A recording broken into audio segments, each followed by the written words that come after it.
Hello everyone, কেমন আছো তোমরা? আশা করি সবাই খুব ভালো আছো আর আমিও ভালো আছি। তো দেখো আবার একটা বড় ভিডিও নিয়ে চলে এসেছি। আর এই ভিডিওটা হচ্ছে দার্জিলিংয়ের প্রথম দিনের তো আগে পোস্ট করেছি, দ্বিতীয় দিন এবং তৃতীয় দিনে আমরা কোথায় কোথায় ঘুরেছি সেটাই এই একটা ভিডিওতেই আমি শেয়ার করব। আর ভিডিওটা দিতে অনেক লেট হয়ে গেল, কারণ মাঝখানে যেহেতু পুজো ছিল, তো পুজোর ঘোরাঘুরি মানে এদিক ওদিক করতে করতে আর ভিডিওটা এডিট করা হয়নি। তবে ফাইনালি সময় পেয়েছি আর কি এডিট করার। আর তোমরা তো জানো এখন দার্জিলিংয়ের অবস্থা অতটাও ভালো নেই, কারণ প্রচুর বর্ষাতে অনেক ক্ষয়ক্ষতি হয়েছে। আর এখন যখন ওই খবরগুলো দেখছি আর যে বড় ব্রিজটা ভেঙে পড়েছে, আমরা তো ওই ব্রিজের ওপর দিয়েই গেছি। তো ওই কথাটা ভাবলে এখনও গায়ে কাঁটা দিয়ে ওঠে যে আমরাও তো ওর উপর দিয়ে গেছি। তবে যাই হোক, ভগবানের আশীর্বাদে কৃপায় আমরা ভালোই বাড়ি চলে এসেছি। ঘুরে আমাদের আসার পর এগুলো হয়েছে, তবে যা ক্ষতি হয়েছে সেগুলো যেন তাড়াতাড়ি আবার ঠিক হয়ে যায়। তো দেখো আমরা সকাল সকাল কলেজ ভ্যালির কানন হোমস্টে থেকে বেরিয়ে পড়েছিলাম এই যে টাইগার হিল আসার জন্য। তো রাস্তাতে আসার পথে তোমরা যে রেল লাইন দেখতে পেলে, ওটা কিন্তু ছিল টয় ট্রেনের রাস্তা। তো তোমাদের সাথে ওটা আমি একটু শেয়ার করলাম। আর দেখো আমরা সকাল সকাল তো চলে এসেছিলাম টাইগার হিলে, কিন্তু আমাদের ভাগ্য খারাপ যে আমরা কাঞ্চনজঙ্ঘা দেখতে পাইনি। চারিদিকে তো দেখছোই পুরো মেঘ আর কুয়াশাতে ঢাকা, তাই আর দেখতে পেলাম না। তবে যাই হোক, প্রকৃতির সব জিনিসই কিন্তু সুন্দর, তার জন্য আমরা যেটা দেখতে পেলাম ওটা হয়তো অন্য সময় আবার দেখা যায় না। যেমন মেঘ কুয়াশাতে ভরা ছিল, তো সেটাই আমরা দেখে তারপরে একটু নিচের দিকে নামলাম। তো একটু নিচের দিকে নেমে দেখো এই মন্দিরটা ছিল এখানে। তো এটা নাকি দার্জিলিংয়ের সবথেকে বড় মন্দির। তো এখানেও একটু আমরা আসলাম, প্রণাম করলাম আর দর্শন করলাম। আর দেখলেই কীরকম সিঁড়ি রয়েছে, আর নিচটা তো প্রচণ্ড ঠান্ডা, তার জন্য নিচে দেখো সব পেতে রেখেছে, কারণ খালি পায়ে ওখানে একদমই হাঁটা যাচ্ছিল না।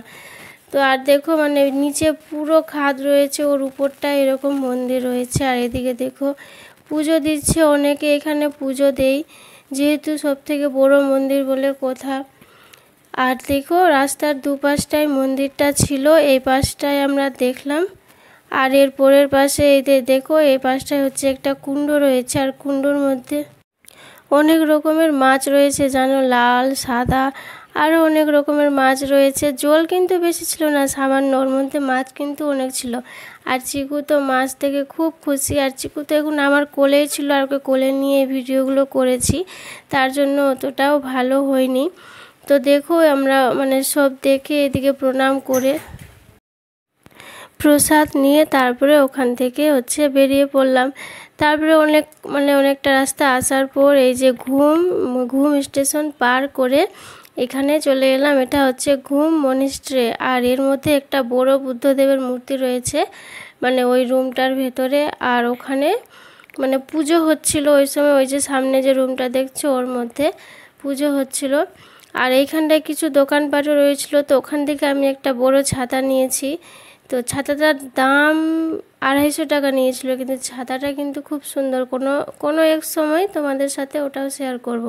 তারপরে তো আমরা চলে এলাম এই যে দেখো দার্জিলিংয়ের সব থেকে সুন্দর একটা জায়গায়। এখানে তো ভীষণ ভালো লাগছিল।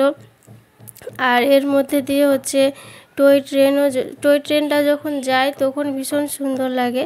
তো টয় ট্রেনও গিয়েছিল এর মধ্যে দিয়ে। তো আমি ওই সময় বড় ভিডিওর জন্য আর কি ভিডিও করা হয়নি, শর্ট ভিডিওর জন্য ভিডিও করেছিলাম, শর্ট ভিডিওতে ছেড়েছি। তবে একটা টয় ট্রেন যাওয়ার ভিডিও করেছি, তো সেটাও তোমরা এরপরে দেখতে পাবে। তো দেখো এখানটায় এই যে দেখো আমাদের পতাকা কতটা সুন্দর লাগছে, তাই না? আর দেখো প্রচুর দোকানপাট বসে রয়েছে এগুলোতে। আর এখানকার যেটা ড্রেস রয়েছে সেটাও আমি এখন পরবো, এই যে দেখো পরে নিয়েছি। আর এখানে তো লেখা রয়েছে আই লাভ দার্জিলিং। আমাকে এই জায়গাটা ভীষণই ভালো লাগছিলো, এখানটায় প্রায় অনেকক্ষণই ছিলাম আমরা। তো দেখো আমি এই ড্রেসটা পরে নিয়েছি, পরে অনেকগুলো ফটো তুলেছি, অনেক ভিডিও করেছি। তবে এগুলো অনেক ভিডিও রয়েছে যেগুলো এডিট করা হচ্ছে না, কবে যে করে উঠতে পারবো শেষ করতে পারবো তার কোনো ঠিক নেই। আর এই যে দেখো টয় ট্রেন বললাম না তোমাদেরকে দেখাবো, তো এই ট্রেনটা আবার ওই জায়গাটা হয়েই যাবে, জায়গাটার নাম আমি এখন ভুলে গেছি, দেখতে হবে। আর তারপরে দেখো চলে এলাম হচ্ছে এখানকার চিড়িয়াখানায়। এই যে দেখো অনেক উঁচুতে চিড়িয়াখানাটা রয়েছে। তবে মানে আমরা প্রথম দিন মানে দ্বিতীয় দিনে যা যা দেখেছি সেটা মানে তোমাদের সাথে শেয়ার করব। আর তারপরে তৃতীয় দিনটা কোথা থেকে শুরু হয় সেটাও তোমাদেরকে মানে বলে দিব। আর দেখো চিড়িয়াখানায় টিকিট কেটে ঢুকতে না ঢুকতেই আমি এই যে দেখো মানে এখানে ভাল্লুক দেখতে পেয়েছি। আর ভাল্লুক দেখে তো চিকু ভীষণ খুশি। আর জানো মানে অনেক অনেক জীবজন্তু ছিল চিড়িয়াখানাটায়, অনেক উঁচুতে উঠে মানে দেখেছিলাম চিড়িয়াখানা। আমরা যে উঁচুতে উঠেছিলাম ওইখানটায় পুরো মেঘ, আর নিচের দিকে আবার বৃষ্টি পড়ছে, কিন্তু যেখানে আমরা ছিলাম ওখানে বৃষ্টি নেই। তো এরকমও হয়েছে অনেক। তবে কি জানো ভিডিও আমার আর করা হয়নি, মানে ভিডিও করেই নি আমি, মানে দেখাতে এত ব্যস্ত ছিলাম যে ভিডিও করতে হবে ওটা মাথাতেই ছিল না, করা হয়নি ভিডিও। অনেকগুলো বাঘ তো প্রায় 3-4 রকমের বাঘ ছিল, চিতাবাঘ আরও অনেক রকমের, তো সেগুলোও দেখেছিলাম। আরও পশু পাখি ছিল। তারপরে দেখো ওখান থেকে আমরা ওগুলো দেখে এই যে দেখো চা বাগানে চলে এসেছি। আর জানো আমার মানে চা বাগানটা দেখার খুব খুব খুব ইচ্ছে ছিল, কালই মানে ভাবছিলাম যে কবে দেখবো। আর এই চা বাগান দেখে আমি তো ভীষণ খুশি। তবে এইটা থেকে আমরা শেষের দিন আর একটা চা বাগান গিয়েছিলাম, ওটা নেপালে ছিল। তো ওই চা বাগানটা আরও সুন্দর। আর ওই যে তোমরা দেখলে চা গাছে কি সুন্দর বড় মানে বড় ফল ধরে রয়েছে। আর এই যে দেখো এই স্কুলটা, কে কে চিনতে পারলে এই স্কুলটা, এখানে কিন্তু অনেক শুটিংও হয়েছে সিনেমার। তারপরে দেখো ওইটা দেখার পরে কিন্তু আমরা মানে হোটেলে রুমে চলে গিয়েছিলাম। আর এটা হচ্ছে তারপরের দিন মানে তৃতীয় দিনে আমরা মানে আবার বেরিয়ে গেছিলাম, একবারে বেরিয়ে গেছিলাম মানে যা যা মানে ঘোরার, তারপরে ঘুরে সাইড সিন ঘুরে মিরিক হয়ে আমরা আবার বাড়ি এসেছিলাম। তো দেখো প্রথমে এই যে দেখো একটা জায়গা মানে অনেক সুন্দর একটা জায়গা, এগুলো সব হচ্ছে পাইন গাছ, একদম বিশাল লম্বা লম্বা পাইন গাছ। তো এখানে আমরা প্রথমে দাঁড়ালাম। আর এই তো দেখছো মানে যা হয় আর কি, ফটো ভিডিও ওগুলোই হচ্ছিল। আর ভীষণই সুন্দর লাগছিল, একবারে মনে হয় পুরো ঠান্ডা কুয়াশা। তো এখানে আমরা খানিকক্ষণ ছিলাম, ঘুরলাম। আর এইদিকে দেখো আমি এখন যাচ্ছি, কারণ এইদিকে একটা কাঠের ছোট্ট মতো ব্রিজ করা রয়েছে, তো ওর উপরেই আমি এখন উঠব। তো এই যে দেখো এইখানটায় এই ব্রিজটা রয়েছে। আর আমি ছাতা নিয়েছিলাম কারণ হালকা হালকা কিন্তু বৃষ্টি হচ্ছিল, বৃষ্টি কিন্তু কোনো সময়ের জন্য থামেনি, একটু একটু লেগেই ছিল। আর আমাদের আসার পর তো ভীষণ বৃষ্টি, পুরো অবস্থা খারাপ। তবে যাই হোক ওগুলো কথা আর ভাবছি না। এই যে দেখো তারপরে আমরা চলে এলাম।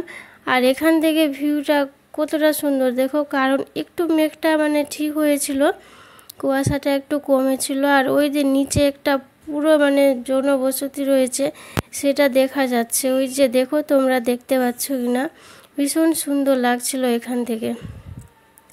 আর তারপরে আর কি এই যে দেখো নেপাল, আমরা নেপালের মধ্যে ঢুকে পড়েছি। আর ওই যে দেখো কত বড় বুদ্ধদেব রয়েছে ওদিকে। আর এই যে এই দিকটাই দেখো কতটা সুন্দর লাগছে, তাই না?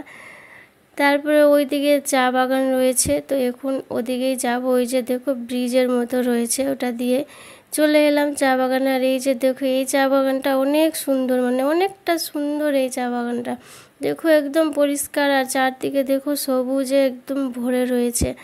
তো মানে অনেকটাই আমার ভালো লাগছিল এরকম কাছ থেকে চা বাগান দেখে, অনেক ইচ্ছে ছিল দেখার, আর শখটা পূরণ হয়েছে, তো ভালো তো লাগবেই বলো। আর দেখো মানে কতটা কাছ থেকে আর কতটা সুন্দর লাগছে চা বাগানটা দেখতে।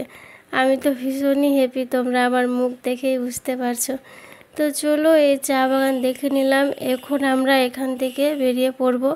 আর এখান থেকে যাব হচ্ছে মিরিক, এই যে মিরিক লেক। তো এখানে আমরা চলে এসেছি, মানে এসে খানিকক্ষণ বসেছিলাম। তারপরে দেখো এই যে বোট, একটু বোটিং করে নিলাম। তবে আমরা এরকম মোটরের বোটে উঠেছিলাম, পা দিয়ে আর চালাইনি, কারণ অনেকটা সময় নষ্ট হতো। তারপরে আমাদের ট্রেনও রয়েছিল, তার জন্য এটাতেই উঠেছি। আর ভীষণই ভালো লাগছিল, এইখানে কিন্তু অনেকক্ষণ ছিলাম।